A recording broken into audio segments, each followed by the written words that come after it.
Asman had secrets. Greg had rage. Together, they looked like a loving married couple building a quiet life in Arizona, but behind the closed doors of their suburban home, a storm was silently brewing. She was a proud trans woman trying to move forward from a complicated past. He was a devoted husband slowly unraveling under the weight of betrayal, obsession, and control. When Jasmine vanished without a trace, the truth that emerged would shock an entire community and expose a chilling story of lies, hidden lives, and a murder born from jealousy. Greg had lived in the same Arizona suburb for over a decade. His house was tucked into a cul-de-sac where lawns were always trimmed and neighbors waved without ever asking real questions. At 42, his life was predictable. He woke up early, brewed the same strong coffee, ironed his shirts meticulously, and headed to his job at the county administration office. It was the kind of job that didn't offer excitement but came with a reliable paycheck and health insurance. After work, he came home to silence. No children, no wife. His marriage had ended 5 years ago in a quiet divorce that left him with little more than furniture and emptiness. As the years went by, Greg grew tired of solitude. His house felt too quiet to cold. Nights stretched long, with nothing but television and microwaved meals. His social life had thinned to occasional calls with a college friend and short exchanges with coworkers. Eventually, loneliness pushed him into the online world of dating. He joined a site that catered to people looking for serious connections. He wasn't interested in games or flings. He wanted something meaningful, someone who would fill the gaps in his life. That's where he found Jasmine. Her profile stood out instantly. She was stunning, with long auburn hair, almond-shaped eyes, and a striking confidence in her smile. Her bio was honest. She was a 31-year-old trans woman, living in Phoenix, looking for someone mature and understanding. Her words were sharp but warm, intelligent yet personal. Greg felt something shift when he read her profile. He messaged her, and she replied within an hour. From the start, their conversations flowed effortlessly. Jasmine was witty, charming, and unapologetically herself. Greg admired her openness about her journey, her transformation, and her desire to be accepted for who she truly was. They met in person after a few weeks. Greg drove an hour to Phoenix and waited nervously outside a downtown cafe. When Jasmine arrived, she wore a white blouse and a denim skirt. Her smile was the same as her photos, but even more captivating in person. Greg felt his nervousness melt away. They spent hours talking. Jasmine told him about her struggles growing up misunderstood, facing rejection, finding the strength to become who she truly was. Greg listened closely. He wasn't just impressed. He was moved. Their relationship escalated quickly. Jasmine began spending weekends at Greg's house. She brought color into his world literally and emotionally. She painted his bland guest room in soft lavender, added candles and books to the living room, and convinced Greg to replace his dull plates with a vibrant set she found at a thrift store. She made the house feel like a home. The neighbors began to notice the change in Greg. He smiled more. He started jogging again. He even hosted a small barbecue, something he hadn't done since his divorce. Within 4 months, Jasmine moved in. Greg cleared out space in his closet, rearranged the kitchen, and handed her a set of keys. He felt lucky. Jasmine was beautiful, ambitious, and brought life back into his routine. Despite whispers from co-workers and an awkward conversation with his sister, Greg stood by his decision. He loved Jasmine, and nothing else mattered. Their wedding came unexpectedly. On a weekend trip to Las Vegas, they decided to get married on the spot. There were no guests, no rings prepared, and no fancy outfits. Just a courthouse ceremony, a pair of borrowed tuxedos, and a cheap bottle of champagne. It was spontaneous, impulsive, and perfect, at least to Greg. He returned home feeling like his life had finally taken a meaningful turn. But as weeks turned into months, subtle changes crept in. Jasmine became more distant. She started going out alone more often, sometimes for hours, sometimes overnight. At first, she explained it as joining a trans empowerment group in Phoenix. She said the meetings were at night because that's when most members were free.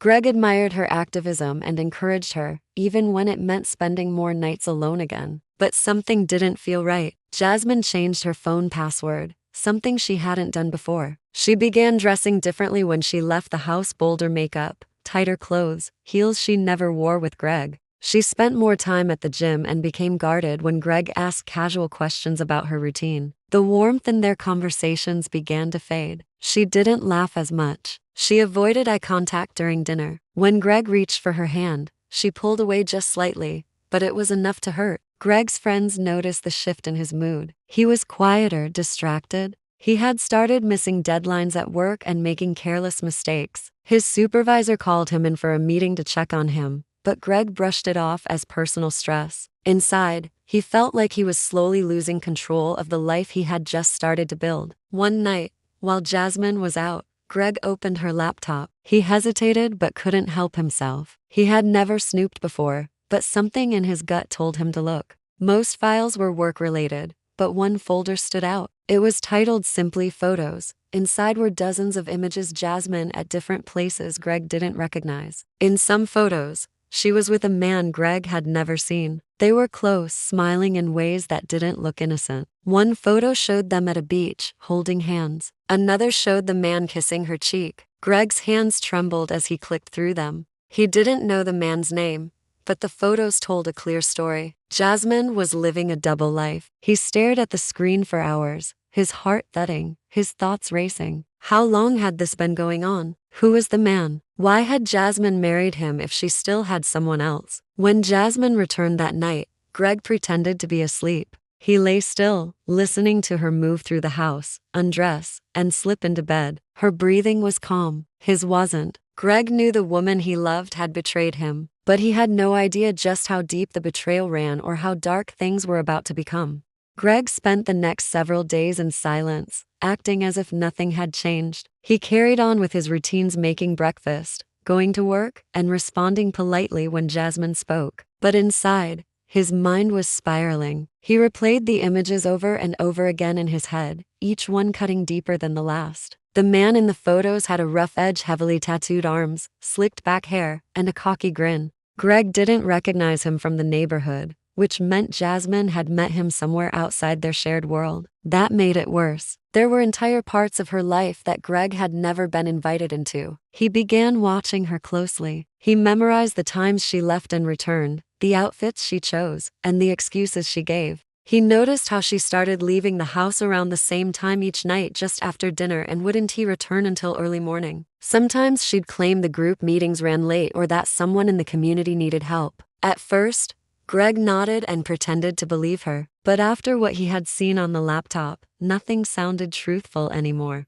One night, curiosity overwhelmed him. He followed her. He waited until she left in her car, then trailed behind at a careful distance. Jasmine drove for nearly an hour, eventually arriving at a low-budget motel off the highway. Greg parked a few cars away and watched from the shadows. Moments later, the same man from the photos stepped out of a room and greeted her. They embraced, kissed, and disappeared inside. Greg sat motionless in his car, hands gripping the steering wheel so tightly his knuckles turned white. He stayed parked there for nearly 2 hours, heart pounding, until Jasmine emerged again. She looked relaxed, happy. The man walked her to the car, kissed her one last time, and waved as she drove away. Greg didn't follow her home. He couldn't. Instead, he drove aimlessly through the dark city, unable to process the scene he had just witnessed. Back home, he printed the photos he had found earlier and added a few snapshots from his phone. He stored them in a showbox beneath his bed. Every time Jasmine left, he documented it. Every time she made an excuse, he wrote it down. What started as a quiet collection of facts quickly turned into an obsession. He began timing her absences down to the minute. He tracked her spending and noticed large amounts of cash being withdrawn from their shared account, sometimes $300, sometimes $500. When he confronted her once about the missing money, she casually mentioned donating to a community fundraiser. But there was no receipt, no event, just lies. The home that once felt warm and alive began to rot with mistrust. Jasmine, unaware of how much Greg knew, continued living her double life. She still decorated the house, posted happy photos on social media, and told friends how supportive her husband was. To the outside world, they were a progressive couple defying stereotypes and building a future together. But Greg knew the truth, and the truth was eating him alive. He began having trouble sleeping. He'd lie awake, staring at the ceiling, wondering how long Jasmine had been deceiving him. Was the marriage real for her at all? Had she ever loved him? Or was he just a stepping stone, someone to provide stability while she rekindled her old flame? The questions never stopped. They haunted him at work, during meals, and in the brief moments of eye contact they still shared.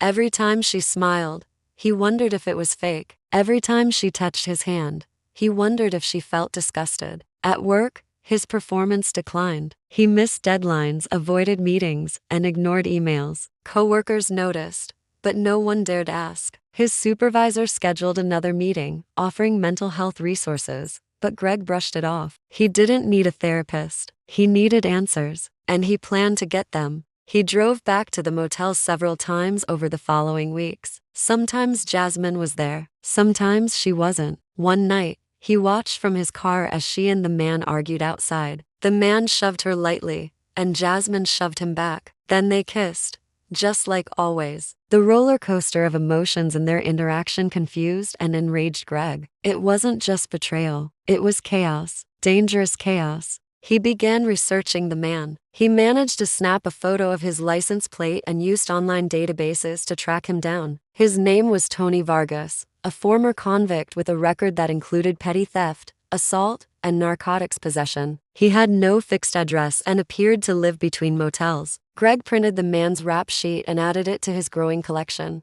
The puzzle was beginning to make sense. Jasmine and Tony had history, maybe from before her transition, maybe from a past life she never spoke about. Either way, Tony was no stranger, and Jasmine hadn't simply fallen into an affair. She had gone back to someone with a dangerous past. That made Greg feel less like a victim and more like a fool. He started locking doors around the house, closets, the basement, even drawers. He didn't trust Jasmine anymore, and paranoia began to cloud his mind. He kept a small notebook hidden behind the toilet tank, where he documented his thoughts, every suspicious act, every strange look, every item out of place. The line between facts and emotion began to blur. Still, Jasmine carried on as if nothing was wrong. She wore new perfume. She spent hours on her phone. She laughed at jokes Greg didn't understand, and dismissed his questions with a gentle smile. She had become a master of pretending, and Greg had become a prisoner in his own home, haunted by the truth he was too afraid to confront openly. He considered confronting Tony instead. He imagined waiting outside the motel and catching him alone, but the thought scared him. Tony looked like the kind of man who wouldn't back down from a fight. Greg wasn't a fighter. He was a planner, a thinker, a man pushed too far for too long. The pressure continued to build, slowly and quietly, like water behind a dam. He knew something had to give. He just didn't know when or how. But every lie, every kiss shared in that motel room, every dollar stolen from their account was pushing Greg closer to a place he had never been. A dark place, a violent place. He looked at Jasmine differently now, not as a woman he once loved, but as a stranger wearing a mask, and the mask was beginning to crack. The scenes replayed in his head like a broken reel. Jasmine laughing in Tony's arms, Jasmine lying about a community event, Jasmine withdrawing their savings and spending it on another life. He began hiding voice recorders in the house, placing one behind the bookshelf, another near the couch, and one beneath the kitchen table. Most of the recordings captured silence or the low hum of the television, but sometimes he heard Jasmine on the phone, her voice low and cautious. She never said Tony's name, but the tone gave her away, gentle, warm, and nothing like the cold, disconnected way she now spoke to Greg. At work, Greg barely functioned. His manager placed him on probation after a major oversight nearly cost the department a contract. But Greg didn't care. Paperwork, meetings, and deadlines felt meaningless compared to the world of secrets unfolding at home. He stopped returning calls from friends. He let the lawn grow wild. The man who once prided himself on order and routine had become unrecognizable, even to himself. Every evening felt like a performance. Jasmine would return home, kiss him lightly on the cheek, and pretend nothing had changed.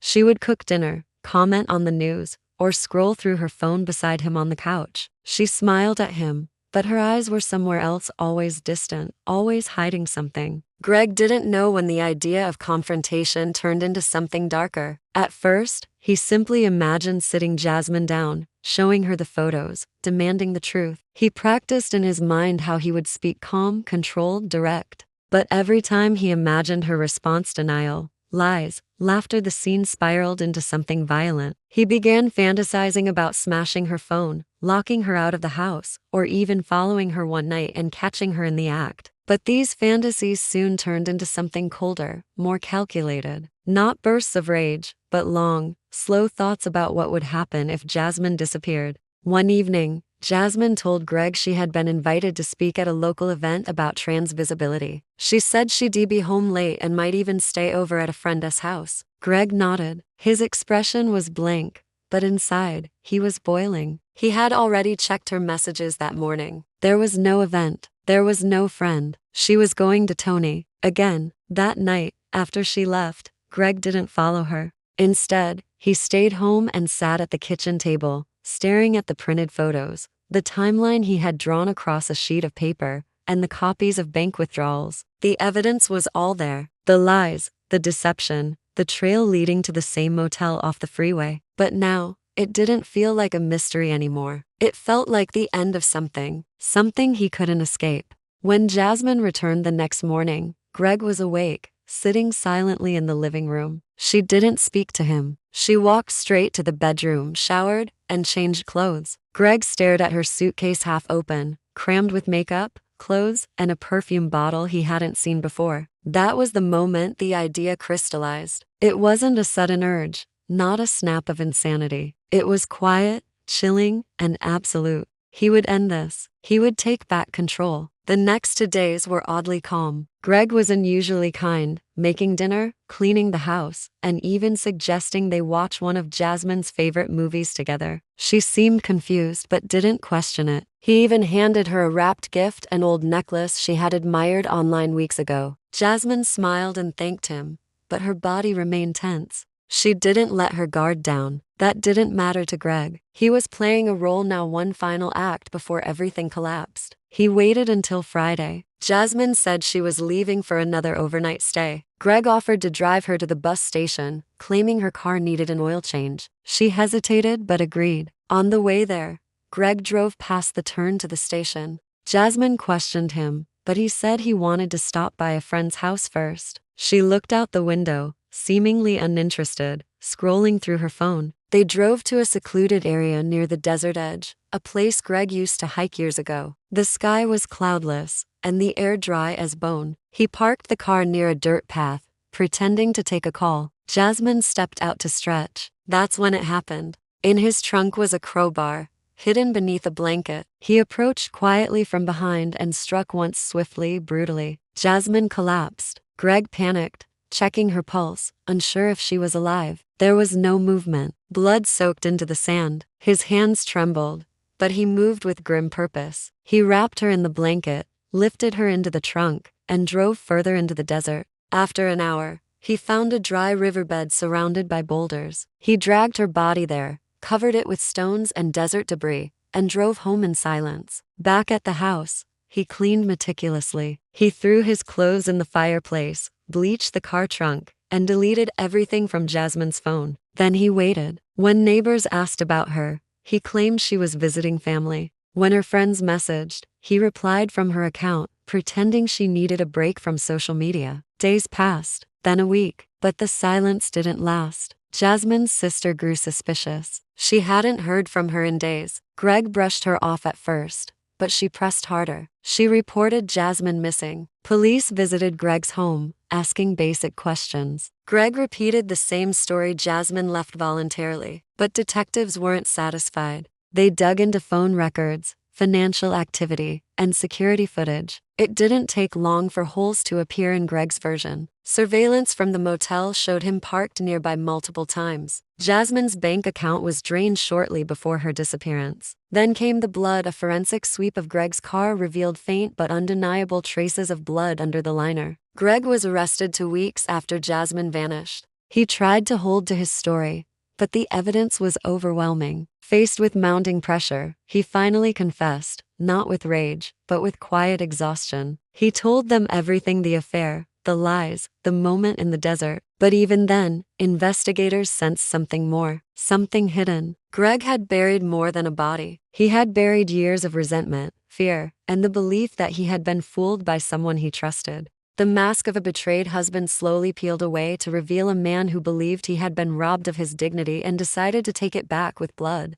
After Greg's confession, the town was rocked. News of the case spread quickly, splashing across headlines and local broadcasts. Husband confesses to murder of trans wife, secret affair ends in deadly ambush, desert burial in a double life. Neighbors who once waved politely now locked their doors tighter. People who had praised Greg for his calm demeanor now whispered about the hidden darkness behind his quiet eyes. No one could understand how the man who once hosted barbecues and trimmed hedges became a killer. But behind the shock and judgment, another layer began to unfold, one that revealed Jasmine's story was far more complex than anyone had imagined. During the investigation, police seized both Greg and Jasmine's electronic devices. From Jasmine's messages and saved documents, detectives pieced together a life far richer and more tangled than what Greg had described. Jasmine had been in contact with several people, not just Tony. She was part of online support groups, private forums, and advocacy circles. She had confided in close friends that she feared Greg had grown possessive and emotionally volatile. In messages sent just weeks before her murder, Jasmine expressed concern about Greg's mood swings and mentioned that she felt watched in her own home. One message read, "He's different lately, quiet, but intense. I don't feel safe." Digging deeper, investigators found drafts of emails Jasmine had never sent, letters addressed to shelters, legal aid centers, and even a divorce lawyer. In one unsent message, Jasmine outlined her plan to leave Greg for good. She wrote that she had saved nearly $9,000 in cash, slowly pulling it from their joint account so he wouldn't notice. She planned to move out while he was at work and stay with a friend until she could get back on her feet. But something changed. Her meetings with Tony, once frequent, had stopped weeks before the murder. Friends later confirmed that Jasmine had ended things with Tony after realizing he was unstable and manipulative. It appeared Jasmine wasn't escaping with a lover, she was escaping from both men. This revelation altered the narrative entirely. While Greg had painted himself as a betrayed husband, the evidence showed a woman trapped between two toxic relationships. She had been trying to leave quietly without confrontation, perhaps hoping to avoid exactly what happened. Her disappearance wasn't about cheating, it was about survival. And the more the prosecution revealed in court,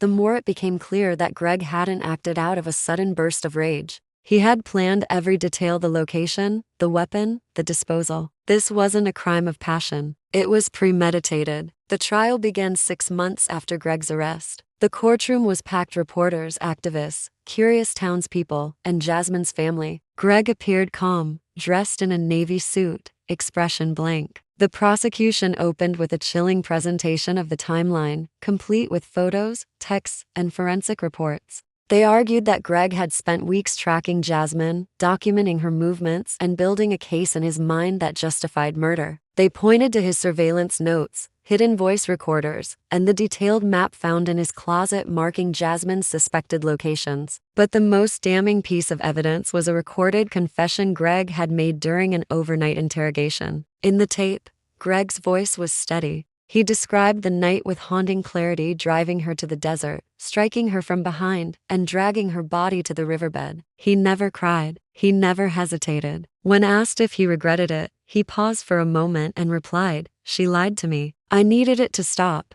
The defense attempted to argue diminished capacity. They claimed Greg had suffered emotional trauma from prolonged betrayal and gaslighting. They portrayed him as a man who had been deeply in love, only to be pushed beyond his limits by deception. But the jury didn't buy it. The facts were too cold, too deliberate. Jasmine hadn't been stringing Greg along, she had been quietly trying to leave. Midway through the trial, a new voice entered the story: Jasmine's younger sister, Mia. She took the stand and spoke softly but firmly about her sister's life. She described Jasmine as resilient, kind, and driven. She explained how hard Jasmine had fought to live openly as a trans woman, especially in a world where so many people wanted her to hide. Mia testified that Jasmine had always feared rejection, but more than that, she feared becoming a cautionary tale, a woman whose truth would be used against her. She ended her statement with a quiet plea for the court to see Jasmine not as a scandal or headline, but as a human being. That testimony shifted the tone of the entire courtroom. Suddenly,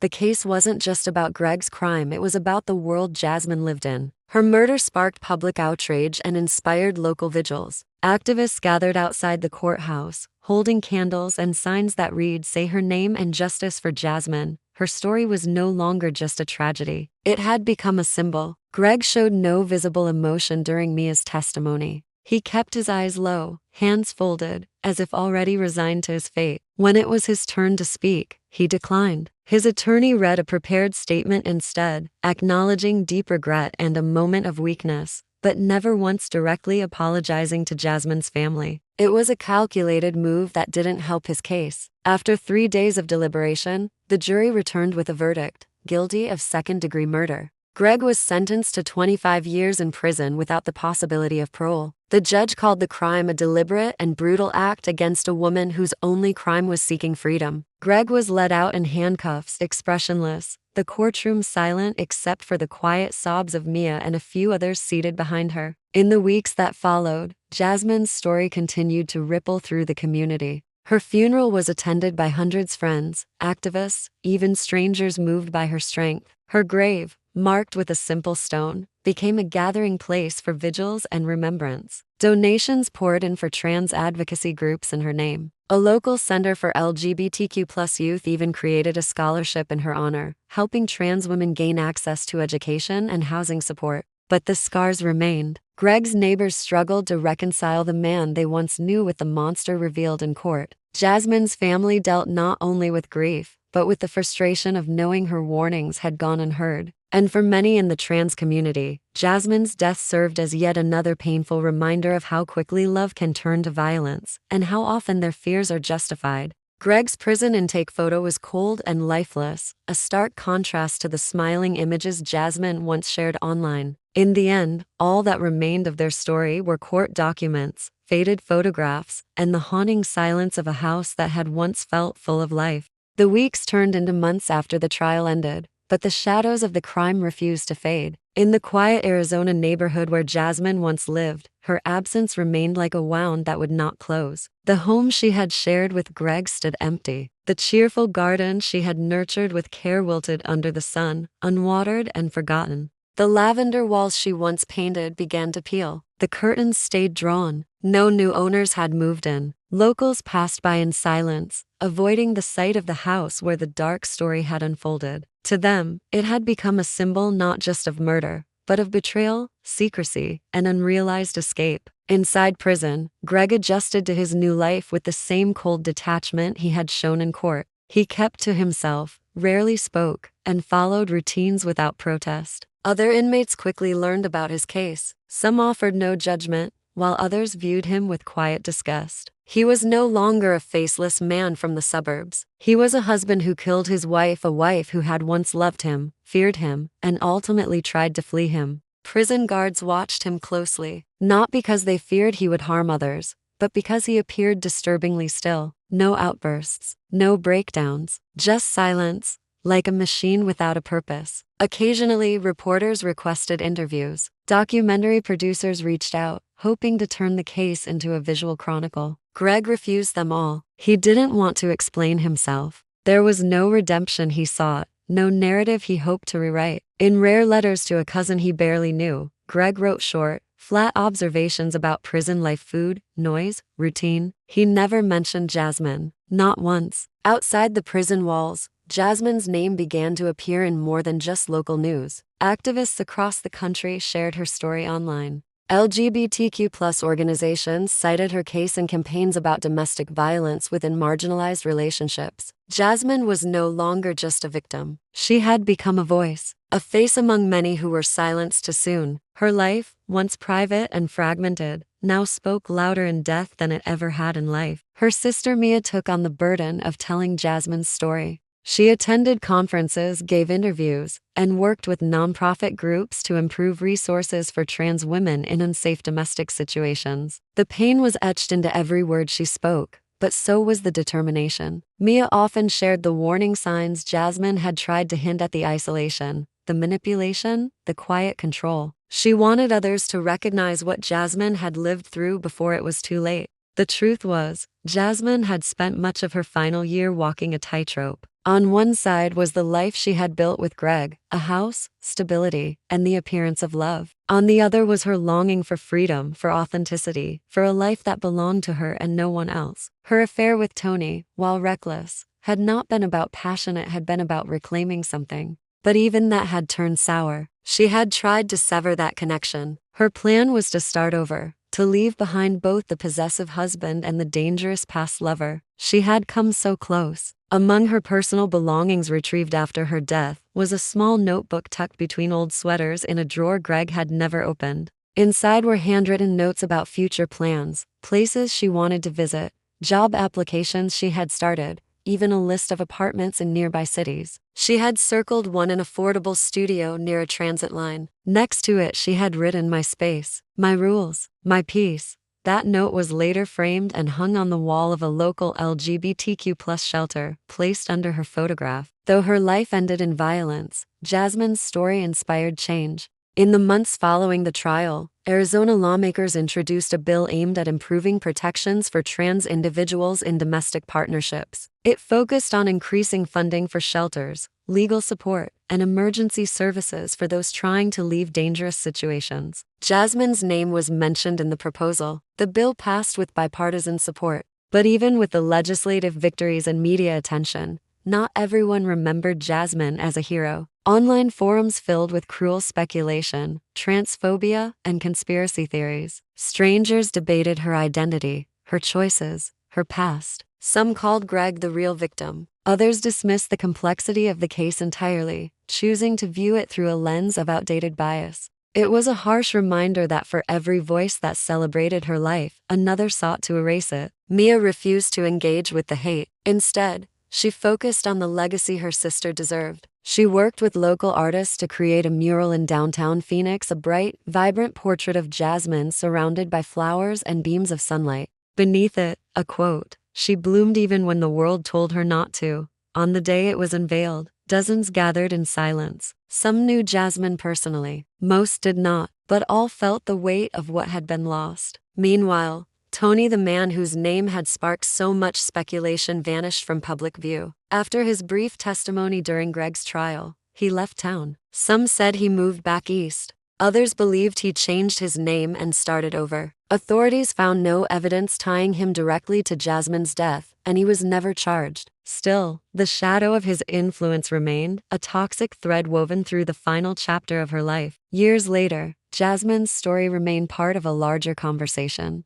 Documentaries were made. Books cited her case. Survivors of domestic abuse spoke her name during marches and vigils. Her legacy became not one of scandal, but of strength. She was remembered not just for how she died, but for how hard she fought to live authentically. And Greg? He remained behind bars, year after year, growing older and grayer. He never filed appeals. He never gave statements. He existed in a space of silence, as if frozen in the moment he decided to destroy what he could no longer control. His sentence, though lengthy, could never match the true cost of what he took. The house they once shared was eventually sold. The new owners tore down the garden and repainted the walls. But neighbors still remembered. They still told the story of a couple that seemed happy, of a woman who brought color into a gray life, and of the man who couldn't let her go. Jasmine's name was etched not just in a headstone, but in the hearts of those who understood what she endured. She had once written in her notebook, "I just want a life that's mine." In the end, that desire, that hope, outlived everything else. And that hope became her legacy.